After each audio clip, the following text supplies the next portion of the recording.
So చెప్పండి కేసీఆర్ గారిని కలవడం వెనుక ఇంకా ఏమైనా రాజకీయంగా ఏమన్నా ఉందా? లేకపోతే పర్సనల్‌గా వచ్చి కలిసారా? అమ్మ అసలు రాజకీయాలు ఏముండదు. మాదో సపరేట్ రాజకీయ పార్టీ. ఆంధ్రప్రదేశ్ కన్ఫైన్ అయిన రాజకీయ పార్టీ. సో వాళ్ళు తెలంగాణ రాష్ట్రంలో మొన్నటిదాకా అధికారంలో ఉన్న రాజకీయ పార్టీ. సో ఆయన ముఖ్యమంత్రిగా ఉన్నారు మొన్నటిదాకా. మేము ప్రజెంట్ ముఖ్యమంత్రిగా ఉన్నాం. సో ముఖ్యమంత్రిగా ఇద్దరికి కోఆర్డినేషన్ ఉంటుంది పక్క రాష్ట్రంగా. సో ఆయన మొన్న సర్జరీ అయింది. హాస్పిటల్కి వెళ్తే మీకు తెలుసు హాస్పిటల్లో ఒక ముఖ్యమంత్రిగా జగన్మోహన్ రెడ్డి గారు వస్తుంటే సెక్యూరిటీ రీజన్స్లో పాపం అందరికీ కొంత ఇబ్బందికర పరిస్థితి ఉంటుంది. సో అదే ఇంటి దగ్గరకు వస్తే కొంచెం పీస్ఫుల్గా ఆయన ఎలా ఉందో తెలుసుకోవచ్చులే అని చెప్పి డిశ్చార్జ్ అయినాక వద్దాం అనుకున్నారు. అంతకుముందు ఫోన్లో మాట్లాడి ఉంటారు ఆల్రెడీ. సో ఇంటికి వచ్చారు కాబట్టి ఇంటి దగ్గర కలుద్దామని చెప్పి వచ్చారు. అంతకుమించి వేరే అంశం లేదు. సో మీరు ఏపీ ఇప్పుడు వైఎస్ఆర్సీపీకి మీరు కార్యకర్త కాబట్టి ఒకటి అడుగుతున్నాను. ఏంటంటే ఇప్పుడు కాంగ్రెస్లో షర్మిల గారు జాయిన్ అయ్యారు ఇవాళ. సో నెక్స్ట్ ఓట్లు చీలే అవకాశం ఏమన్నా ఉందా వైఎస్ఆర్సీపీకి? ఇప్పుడు మాది ఏమైనా కాంగ్రెస్ పార్టీ ద్వారా వచ్చిన ఓటు బ్యాంక్. జగన్మోహన్ రెడ్డి గారు పార్టీ పెట్టింది ఇప్పుడు 2011, ఇది 2024. సో జగన్మోహన్ రెడ్డి గారు ఒకసారి అపోజిషన్ లీడర్గా పనిచేశారు, ఈరోజు ముఖ్యమంత్రిగా పనిచేశారు. ఇది కంప్లీట్గా జగన్మోహన్ రెడ్డి గారు ఓటింగ్. కాంగ్రెస్ పార్టీ ఓటింగ్ ఎట్లా అయింది? అయినా జగన్మోహన్ రెడ్డి గారు నా ప్రభుత్వ పరిపాలన బాగుంటే నాకు ఓటేయమంటున్నారు.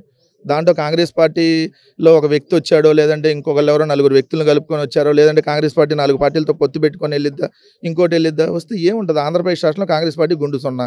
2014లో 0 అసెంబ్లీ, 0 పార్లమెంట్, 19లో సేమ్ 2% వచ్చింది 2014లో. ఇప్పుడు 1% ఉంది.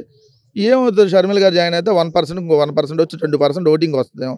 ఒక్క అసెంబ్లీ సీటు కూడా రాదు. దాంట్లో మాకు వచ్చిన నష్టమైంది. కాకపోతే ప్రతిపక్షాలకు సంబంధించినటువంటి మీడియా జగన్మోహన్ రెడ్డి గారి దగ్గర పనిచేసినటువంటి ఒక 4 ఎమ్మెల్యేలు పోయారనుకోండి, జగన్మోహన్ రెడ్డి గారు పని అయిపోయిందని రాస్తారు. జగన్మోహన్ రెడ్డి గారి దగ్గర డబ్బులు తీసుకొని పనిచేసినటువంటి ఒక వ్యూహకర్త ప్రశాంత్ కిషోర్ వేరే వాళ్ళు డబ్బులు ఇస్తే పని చేస్తానికి పోయాడు అనుకోండి, జగన్మోహన్ రెడ్డి గారు పని అయిపోయిందని రాస్తారు.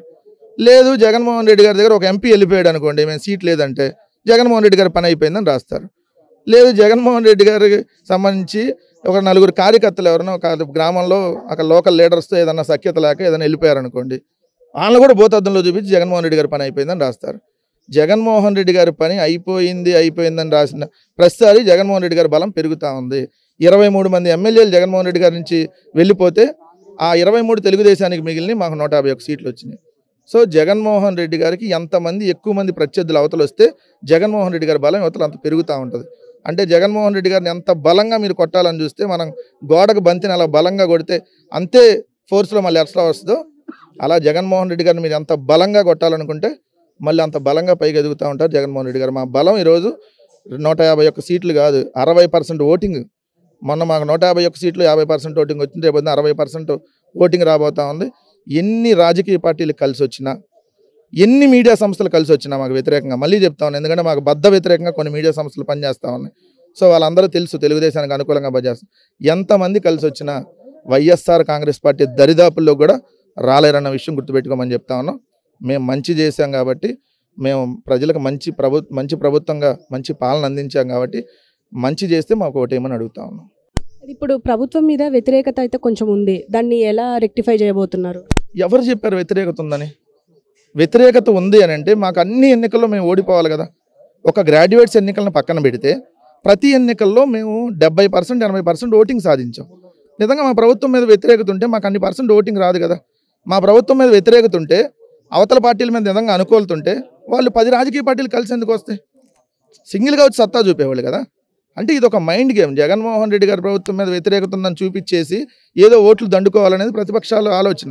మా మీద వ్యతిరేకత ఉందా, మా మీద అనుకూలత పెరిగిందా, రేపొద్దున 2024 ఎన్నికల్లో కనపడిద్ది రేపొద్దున.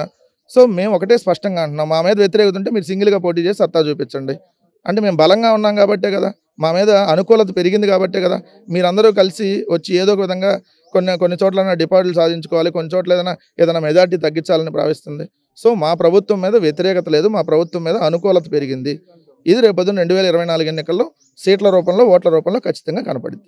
Thank you sir. సో చెప్పండి, కేసీఆర్ గారిని కలవడం వెనుక ఇంకా ఏమైనా రాజకీయంగా ఏమన్నా ఉందా? లేకపోతే పర్సనల్గా వచ్చి కలిసారా?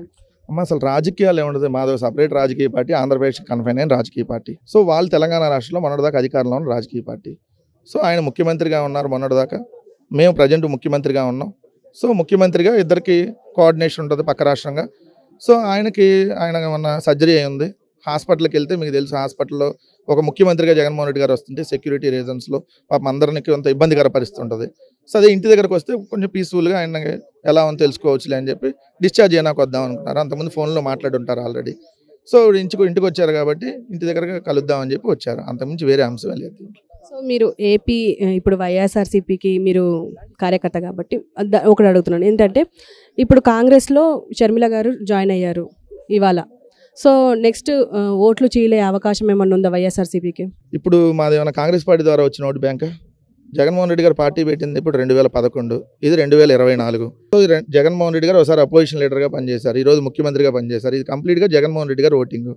కాంగ్రెస్ పార్టీ ఓటింగ్ ఎట్లా అయింది? అయినా జగన్మోహన్ రెడ్డి గారు నా ప్రభుత్వ పరిపాలన బాగుంటే నాకు ఓటేయమంటున్నారు.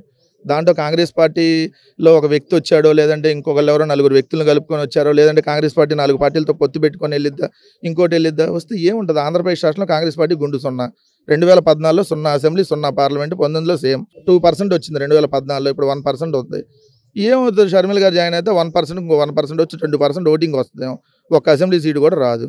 దాంట్లో మాకు వచ్చిన నష్టం ఏంది? కాకపోతే ప్రతిపక్షాలకు సంబంధించినటువంటి మీడియా జగన్మోహన్ రెడ్డి గారి దగ్గర పనిచేసినటువంటి ఒక 4 ఎమ్మెల్యేలు పోయారనుకోండి, జగన్మోహన్ రెడ్డి గారి పని అయిపోయిందని రాస్తారు. జగన్మోహన్ రెడ్డి గారి దగ్గర డబ్బులు తీసుకొని పనిచేసినటువంటి ఒక వ్యూహకర్త ప్రశాంత్ కిషోర్ వేరే వాళ్ళు డబ్బులు ఇస్తే పని చేస్తానికి పోయాడు అనుకోండి, జగన్మోహన్ రెడ్డి గారి పని అయిపోయిందని రాస్తారు. లేదు, జగన్మోహన్ రెడ్డి గారి దగ్గర ఒక ఎంపీ వెళ్ళిపోయాడు అనుకోండి, మేము సీట్ లేదంటే జగన్మోహన్ రెడ్డి గారి పని అయిపోయిందని రాస్తారు. లేదు, జగన్మోహన్ రెడ్డి గారికి సంబంధించి ఒక 4 కార్యకర్తలు ఎవరైనా ఒక గ్రామంలో అక్కడ లోకల్ లీడర్స్తో ఏదన్నా సఖ్యత లేక ఏదైనా వెళ్ళిపోయారనుకోండి, వాళ్ళని కూడా భూతద్దంలో చూపించి జగన్మోహన్ రెడ్డి గారి పని అయిపోయిందని రాస్తారు. జగన్మోహన్ రెడ్డి గారి పని అయిపోయిందని రాసిన ప్రతిసారి జగన్మోహన్ రెడ్డి గారి బలం పెరుగుతూ ఉంది. 23 మంది ఎమ్మెల్యేలు జగన్మోహన్ రెడ్డి గారి నుంచి వెళ్ళిపోతే ఆ 23 తెలుగుదేశానికి మిగిలిన మాకు 151 సీట్లు వచ్చినాయి. సో జగన్మోహన్ రెడ్డి గారికి ఎంతమంది ఎక్కువ మంది ప్రత్యర్థులు అవతలు వస్తే జగన్మోహన్ రెడ్డి గారి బలం అవతలు అంత పెరుగుతూ ఉంటుంది. అంటే జగన్మోహన్ రెడ్డి గారిని ఎంత బలంగా మీరు కొట్టాలని చూస్తే, మనం గోడకు బంతిని అలా బలంగా కొడితే అంతే ఫోర్స్లో మళ్ళీ ఎట్లా వస్తుందో, అలా జగన్మోహన్ రెడ్డి గారిని మీరు ఎంత బలంగా కొట్టాలనుకుంటే మళ్ళీ అంత బలంగా పైకి ఎదుగుతూ ఉంటారు జగన్మోహన్ రెడ్డి గారు. మా బలం ఈరోజు 151 సీట్లు కాదు, 60% ఓటింగ్. మొన్న మాకు 151 సీట్లు 50% ఓటింగ్ వచ్చింది, రేపు 60% ఓటింగ్ రాబోతూ ఉంది. ఎన్ని రాజకీయ పార్టీలు కలిసి వచ్చినా, ఎన్ని మీడియా సంస్థలు కలిసి వచ్చినా మాకు వ్యతిరేకంగా, మళ్ళీ చెప్తా ఉన్నాను, ఎందుకంటే మాకు బద్ద వ్యతిరేకంగా కొన్ని మీడియా సంస్థలు పనిచేస్తూ ఉన్నాయి. సో వాళ్ళందరూ తెలుసు తెలుగుదేశానికి అనుకూలంగా పనిచేస్తారు. ఎంతమంది కలిసి వచ్చినా వైఎస్ఆర్ కాంగ్రెస్ పార్టీ దరిదాపుల్లో కూడా రాలేరన్న విషయం గుర్తుపెట్టుకోమని చెప్తా ఉన్నాం. మేము మంచి చేశాం కాబట్టి, మేము ప్రజలకు మంచి ప్రభుత్వంగా మంచి పాలన అందించాం కాబట్టి మంచి చేస్తే మాకు ఓటేయమని అడుగుతా ఉన్నాం. ఇప్పుడు ప్రభుత్వం మీద వ్యతిరేకత అయితే కొంచెం ఉంది, దాన్ని ఎలా రెక్టిఫై చేయబోతున్నారు? ఎవరు చెప్పారు వ్యతిరేకత ఉందని? వ్యతిరేకత ఉంది అని అంటే మాకు అన్ని ఎన్నికల్లో మేము ఓడిపోవాలి కదా. ఒక గ్రాడ్యుయేట్స్ ఎన్నికలను పక్కన పెడితే ప్రతి ఎన్నికల్లో మేము 70% 80% ఓటింగ్ సాధించాం. నిజంగా మా ప్రభుత్వం మీద వ్యతిరేకత ఉంటే మాకు అన్ని % ఓటింగ్ రాదు కదా. మా ప్రభుత్వం మీద వ్యతిరేకత ఉంటే, అవతల పార్టీల మీద నిజంగా అనుకూలతుంటే వాళ్ళు 10 రాజకీయ పార్టీలు కలిసి ఎందుకు వస్తాయి? సింగిల్గా వచ్చి సత్తా చూపేవాళ్ళు కదా. అంటే ఇది ఒక మైండ్ గేమ్. జగన్మోహన్ రెడ్డి గారి ప్రభుత్వం మీద వ్యతిరేకత ఉందని చూపించేసి ఏదో ఓట్లు దండుకోవాలనేది ప్రతిపక్షాల ఆలోచన. మా మీద వ్యతిరేకత ఉందా, మా మీద అనుకూలత పెరిగిందా, రేపొద్దున 2024 ఎన్నికల్లో కనపడిద్ది రేపొద్దున. సో మేము ఒకటే స్పష్టంగా అంటున్నాం, మా మీద వ్యతిరేకత ఉంటే మీరు సింగిల్గా పోటీ చేసి సత్తా చూపించండి. అంటే మేము బలంగా ఉన్నాం కాబట్టే కదా, మా మీద అనుకూలత పెరిగింది కాబట్టే కదా మీరందరూ కలిసి వచ్చి ఏదో ఒక విధంగా కొన్ని చోట్ల డిపాజిట్లు సాధించుకోవాలి, కొన్ని చోట్ల ఏదైనా మెజార్టీ తగ్గించాలని భావిస్తుంది. సో మా ప్రభుత్వం మీద వ్యతిరేకత లేదు, మా ప్రభుత్వం మీద అనుకూలత పెరిగింది. ఇది రేపొద్దున 2024 ఎన్నికల్లో సీట్ల రూపంలో, ఓట్ల రూపంలో ఖచ్చితంగా కనపడింది. Thank you sir.